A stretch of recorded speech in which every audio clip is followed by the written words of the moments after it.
So this is all kinds of insanities, but let's get through it. I will catch people up to speed very quickly. So Danny Masterson was on the 70s show, big show in the 1990s. He worked with Ashton Kutcher.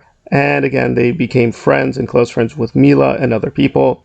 And more recently, he's been charged and convicted of various charges. I'm going to try to be neutral, although I do think the victims are correct. There's a lot of mixed motives basically going on. So people are concentrating on two things: that Ashton and Mila wrote these character letters to the judge to take certain things into consideration when sentencing Danny.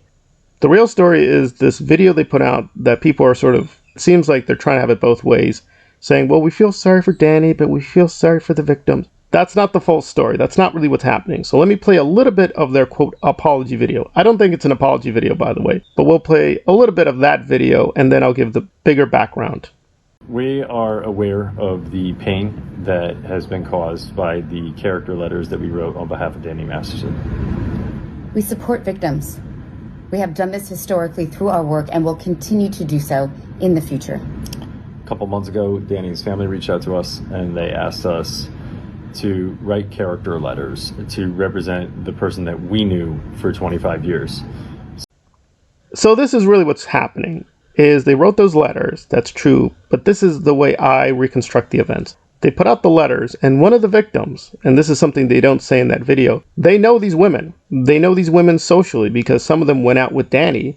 So if you were friends with Danny, you would know who these women are. So what happened is one of the victims, and I'm going to keep it murky, some of them have gone public, so you can use their name, but I'm going to try to be discreet. This compilation video to make them look bad, and it does look bad, and I'm going to play that right now.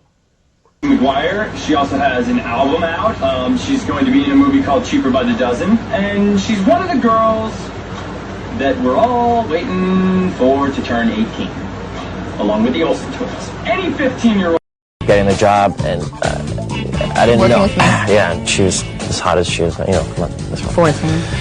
14, she was even hotter, but I'm not allowed to say that. I was 14 when we started the show. I was like 19, right? Right. And they're like, okay, you guys are going to be making out in this scene.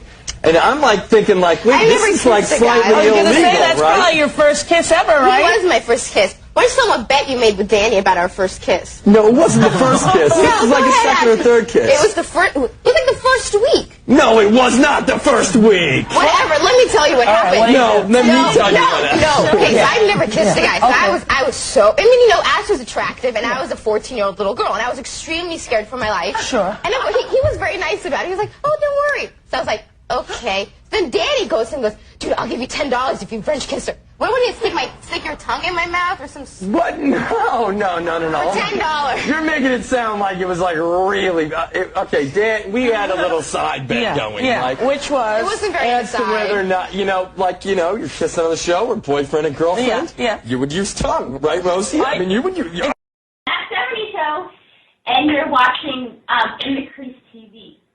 Hi, I'm Ashton Kutcher, and I'm from That 70 Show TV. No, That 70 Show too. Yeah.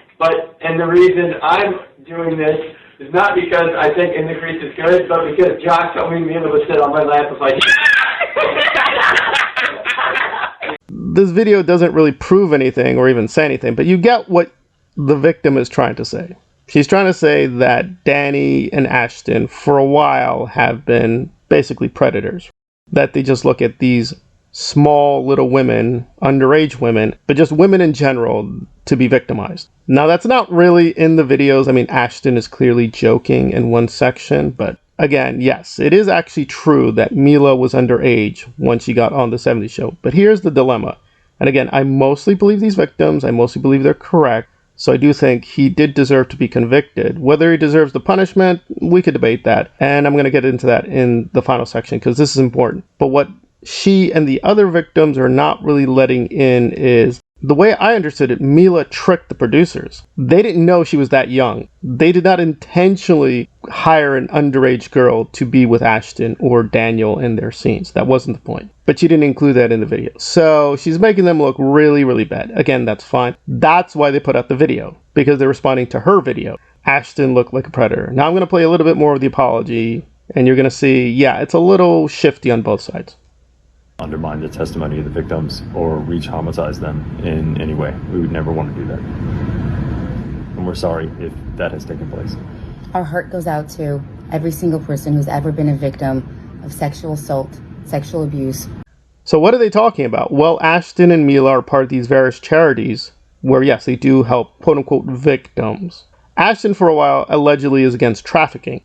Now, to be careful, Scientology has been accused of trafficking. And Daniel is in Scientology. And by the way, it's not just Daniel. It's his mother, his brother, his sister. His entire family is very Scientology. They didn't mention anything of that. They also don't mention they know the victim. So the videos that they're putting out on the Ashton side are complete distortions. And some people are like, wow, Ashton must be really shocked this goes against his values. Not really. If you look closely in terms of what he's doing, he's trying to promote this technology. He's trying to make money from this, by the way. Technology is going to be aimed at is helping children, if there's children who are being trafficked. Adult women are technically not really what the technology is for. It's there to help children who are victims of trafficking. But either way, Scientology is still in trouble because it's been accused of kidnapping children and adults. So either way, Ashton is in a difficult situation. And to be clear, as far as I know, he's not officially a Scientologist, neither is Mila, but they've been around these people. It's not just Daniel and his family. Laura Prepon was also a Scientologist. The Scientology factor is always here. So, I do believe the victims, but I'm going to try to be non-biased because here's the dilemma. Even if you think Daniel is guilty and deserves a severe punishment, at this stage in the game, good or bad, his best hope is to help prosecutors and the government by giving information on Scientology. A lot of Scientologists are trying to get out of the organization, so they need a lot of help. It's a very tragic situation where even if you think he should serve the most severe punishment, rationally speaking, offering him some leniency may help the other victims of Scientology. And this is public record. I'm not making this up. One of the victims got paid a lot of money. I think it's like $500,000. Disney just had a civil lawsuit with ScarJo. And again, as a part of that, they don't talk about it anymore. That's the whole point of settling out of court. The issue is settled. And these women are going to start suing Daniel in civil court. So, at least in one case, someone is going to get paid twice. There's a lot of sneaky motivations going on both sides. Again, I think the women are credible, but I don't think we want to believe everything they're putting out. They are skewing what's happening as well. So it's a lot of guilty parties on both sides. Oh, and to be very clear, in terms of settlement, people don't understand how civil lawsuits work. Just because you're found guilty by a jury, that doesn't mean anything. You could be totally innocent, you'd still be forced to pay money in a civil suit. That's why people do decide to make a settlement, because it's like, you're innocent, but they'll probably be against you, so you're better off just paying now, because you're gonna have to pay anyway. You're totally innocent, but it doesn't matter. So civil lawsuits are not what people think they are. It's not like it means anything legally in a real sense. It doesn't mean you actually are guilty. It just means the jury thinks there's enough evidence to think you are guilty. That's it. It's just a lot of tricky business going on both sides. Now, I do believe the victims. I think Scientology victims overall should be believed. I'm trying to be neutral here, that there's reasons to suspect both sides are not telling the whole truth. But definitely Ashton and Mila are distorting wildly what has happened with Daniel. So they're being more untruthful than the victims.